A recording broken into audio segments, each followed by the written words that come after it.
नमस्कार, मैं दीपाली गहलोत और आप देख रहे हैं राजनीति राग। विधानसभा चुनावों को लेकर मतदान शुरू हो गए हैं। उसी के साथ देखा जाए तो बिहार में किस तरीके से नीतीश कुमार ने ये बड़ा बयान दिया है, इस बयान को लेकर काफ़ी बवाल मचा हुआ है। उसी बीच देखा जाए तो आरसीपी सिंह ने जो बड़ा बयान आखिरकार नीतीश कुमार पर तंज कसते हुए कहा है, किस तरीके से वो तंज कस रहे हैं नीतीश कुमार के ऊपर, आइए चलिए हम आपको वीडियो के माध्यम से दिखाते हैं। उसको बिल्कुल तार तार कर दिया। उनका बयान जो है वो बिल्कुल अभद्र, जो कहते हैं अश्लील, अशिष्ट, अमर्यादित भाषा है।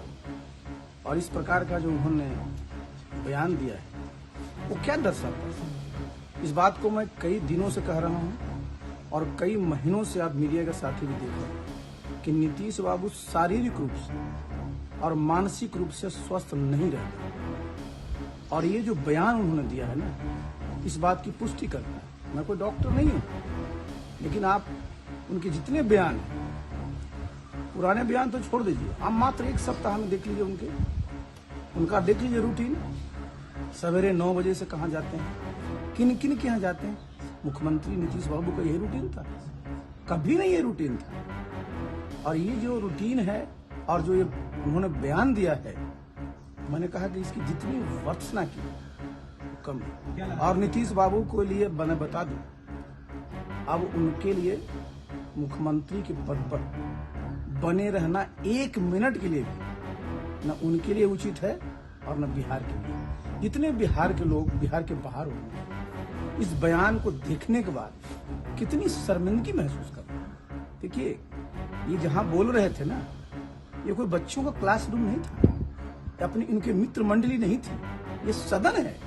और सदन जो है उसकी गरिमा बनी रहती है। पब्लिक लाइफ में पब्लिक डिसेंसी बहुत इंपॉर्टेंट चीज होता है। अगर वही खत्म हो जाएगा तो क्या बचता है? इसलिए जो उनके पार्टी के लोग हैं, जो महागठबंधन के लोग हैं, उनको तत्काल सोचना चाहिए। और आज 11 बजे से हाउस होता है ना, उसके पहले नीतीश बाबू को अपना इस्तीफा देकर करके और इस जो वक्तव्य दिया है उसके लिए माफी मांगना चाहिए। तेजस्वी यादव ने कहा है कि बयान को गलत तरीके से देखिए, जो उन्होंने कहा है ना, तो सदन में इस प्रकार का बयान कहीं से उचित नहीं। और अगर तेजस्वी जी को लगता है तो मुख्यमंत्री जी उनके वरीय नेता हैं, उनको अपने घर पर बुलाएं, अपने पिताजी, अपने माताजी के सामने इस प्रकार की जितने भी तरह की सेक्स एजुकेशन की बात करते हैं तेजस्वी जी, वो लें, वो ग्रहण करें। लेकिन ये जो है ना, ये सदन जो है, ये कोई उचित फोरम इस प्रकार के व्यक्तित्व के लिए नहीं है।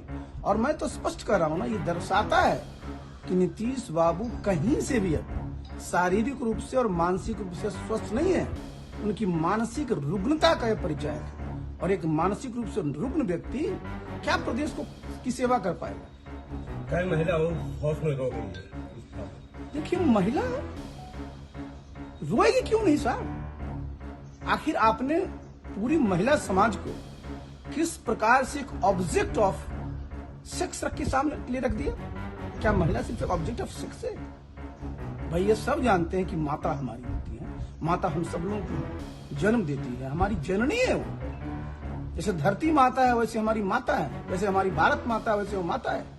और माता का सम्मान करना जो आदमी भूल जाए, इसका मतलब क्या है? जी, नीतीश बाबू को आप भी जानते हैं, हम भी जानते हैं, वो जब भी अगर नॉर्मल होते थे, इस प्रकार का अमर्यादित, अभद्र, अश्लील वक्तव्य कभी आया उनका क्या? तो मैं तो जिस बात को कह रहा हूं ना, मैं तो ये कह रहा हूं ना कि अब वो मुख्यमंत्री के पद पर रहने लायक मानसिक रूप से नहीं बच गए हैं। और सबसे पहला जो होता है, जो समझिए पात्रता होती है किसी भी बड़े पद के लिए, कि आप मानसिक रूप से बिल्कुल स्वस्थ रहिए, शारीरिक रूप से स्वस्थ रहिए। कोई सेवा में जाता है तो क्या करते हैं आप? सेवा में ज्वाइनिंग के पहले मेडिकल सर्टिफिकेट लेते हैं कि नहीं लेते हैं? तो अगर आप फिजिकली फिट नहीं है, मेंटली अलर्ट नहीं है, तो आपको कोई अधिकार नहीं बनता है कि आप 1 मिनट के लिए भी इतना बड़ा संवैधानिक पद पर रहें। और इसका भी एक मतलब है ना कि जब इस प्रकार की इनकी मानसिक स्थिति है, तो सरकार का कामकाज कौन देख रहा है, कौन चला रहा है? और ये बहुत ही दुर्भाग्यपूर्ण स्थिति है ना। तो जो उनका एक दायित्व है, जिसका वो शपथ लिए हैं, शपथ क्या लिए हैं कि भाई हम पूरा जो काम है वो संविधान के उसके अनुरूप में करेंगे, लेकिन उनको कुछ पता ही नहीं है, कुछ याद ही नहीं है।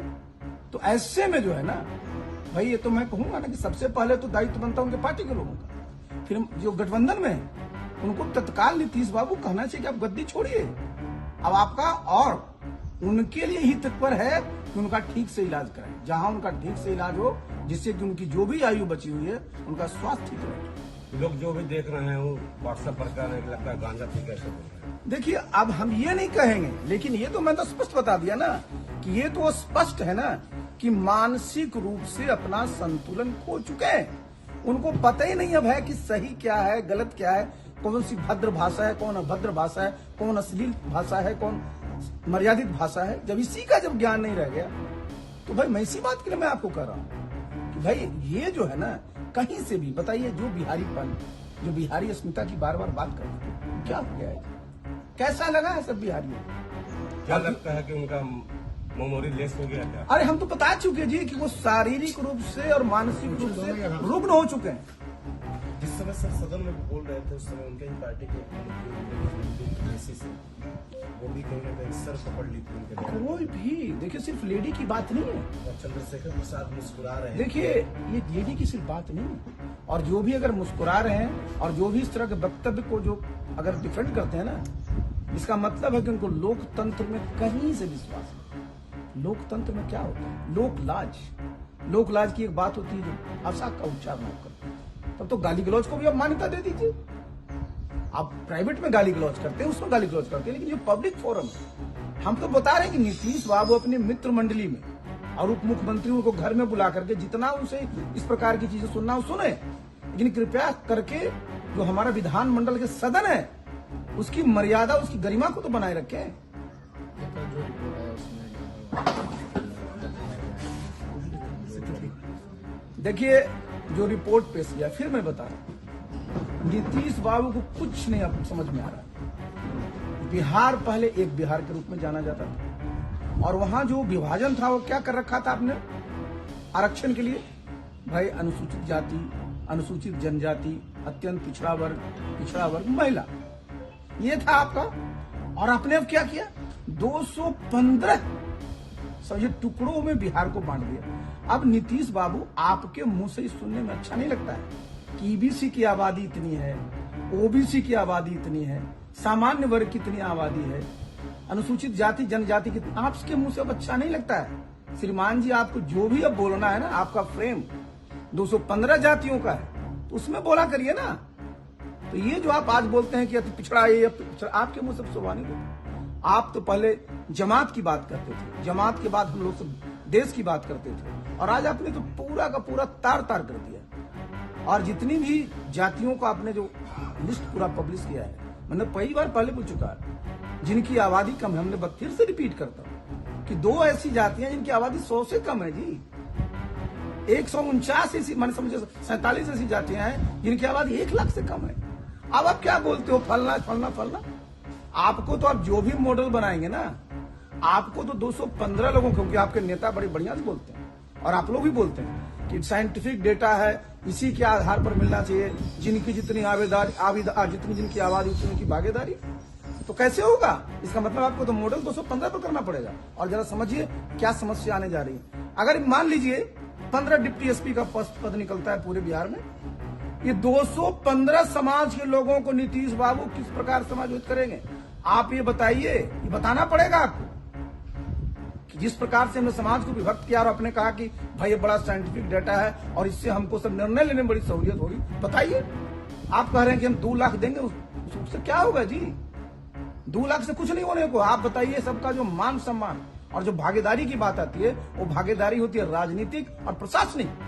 तो राजनीतिक भागीदारी और प्रशासनिक भागीदारी, उसके बारे में बताइए। आपको नया रोस्टर बनाना पड़ेगा, ये बताइए। और आपका रोस्टर 100 का नहीं हो सकता, रोस्टर आपका 215 करना पड़ेगा।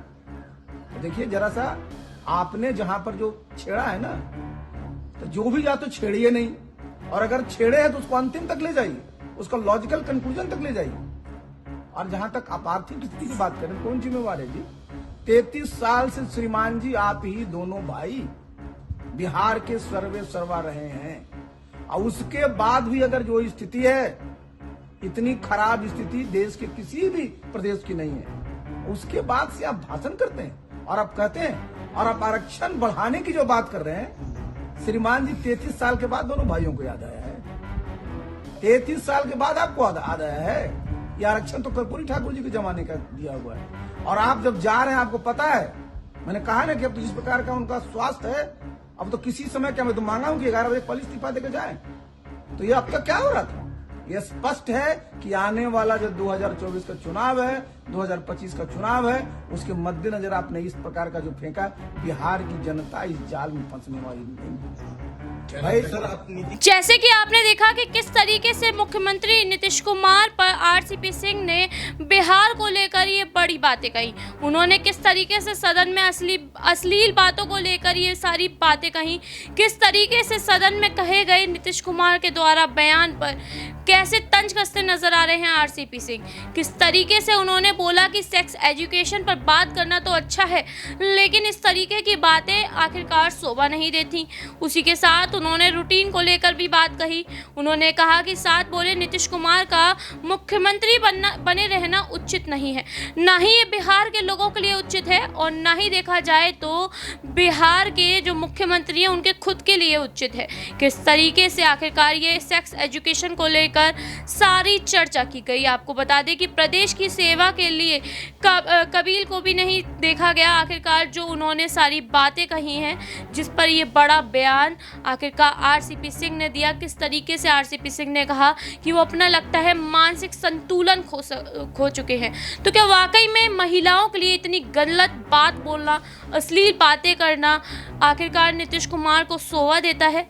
आपकी इस पर राय क्या है कि जो इस तरीके से बिहार में आखिरकार सदन में उन्होंने ये सारी बातें कही हैं, उस पर किस तरीके से बवाल मचा है, किस तरीके से सभी पार्टियां नीतीश कुमार को घेर रही हैं? तो क्या नीतीश कुमार को इस बात पर माफ़ी मांगनी चाहिए? नीतीश कुमार ने जो महिलाओं के लिए कहा है वो कितना गलत और कितना सही है? आप अपनी राय हमें कमेंट सेक्शन में ज़रूर बताइए। ऐसी अपडेट्स के लिए देखते रहिए राजनीति राग। धन्यवाद।